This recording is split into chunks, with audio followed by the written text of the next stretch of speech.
할렐루야, 동부교회 성경통독 챌린지 26번째 주간입니다. 1월부터 오늘까지 부단히 달려오신 모든 분들을 예수님의 이름으로 환영하고 축복합니다.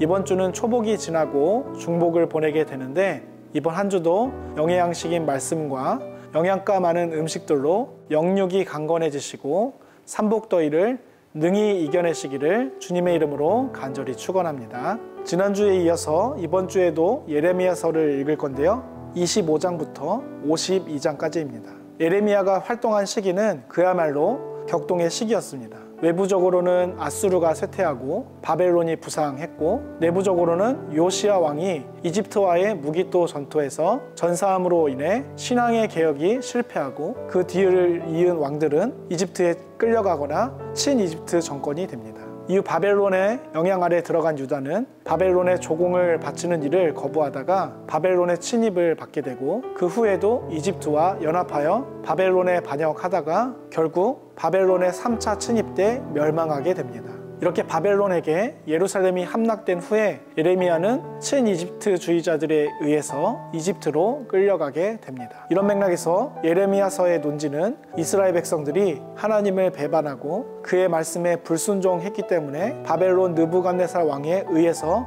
멸망당하고 70년간 포로 생활을 하게 됐다는 건데요, 25장은 1장부터 말씀한 유다에 대한 심판을 요약해서 말씀하고, 26장부터 29장은 이스라엘 나라를 위해 구원과 복이 아닌 심판과 저주를 선포한 예레미야가 종교 지도자들, 거짓 선지자들에게 순환당하는 것을 말씀합니다. 특히 바벨론의 느부갓네살 왕에게 항복하면 유다 민족이 살 수 있을 것이라는 예레미야의 선포는 신실하신 하나님의 확실한 뜻을 전한 것이었지만, 이 말을 듣지 않고 싫어했던 자들에게는 예레미야를 책잡게 하는 말이 되었습니다. 그런데 예레미야는 심판을 전한 것이 아니라 30장부터 33장에서 회복과 구원의 말씀도 전했는데요, 단순한 복귀와 회복이 아니라, 즉 모세의 율법, 시내산 언약과 같이 이스라엘 백성들에게 순종의 능력까지는 주지 못한 옛 언약이 아니라 하나님의 요구대로 율법에 자발적으로 순종하며 능히 지킬 수 있도록 백성의 마음에 새겨주시는 새 언약으로서 그들을 회복시키시고 돌아오게 하시겠다는 것입니다.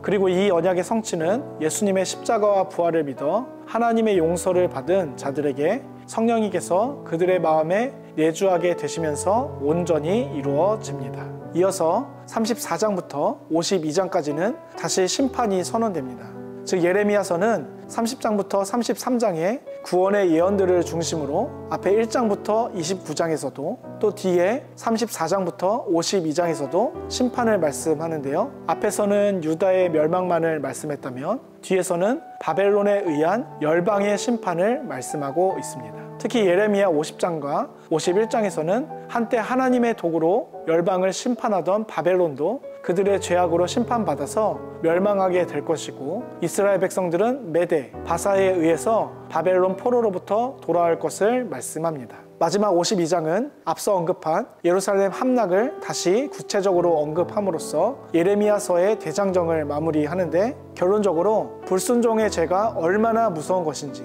어떻게 하나님의 백성인 이스라엘이 나라를 빼앗기고 성전이 회파되며 적국의 포로로 끌려갈 수 있는가를 말씀하는 책이 예레미야입니다. 사랑하는 동부교회 모든 성도님들, 이번 한 주도 예레미야의 말씀을 통해서 불순종의 무서움을 깨달아 우리 삶의 모든 죄를 끊어내시고, 불순종과 죄로 치달아 사망길로 갈 수밖에 없는 우리들에게 하나님의 말씀에 순종하며 의의 길, 생명의 길로 걷게 하신 그 은혜, 예수님과 성령님의 은혜로 우리 마음판에 새겨주신 새 언약으로 기뻐하며 감사하며 하나님께 영광 돌리는 한 주가 되시기를 주님의 이름으로 간절히 축원합니다.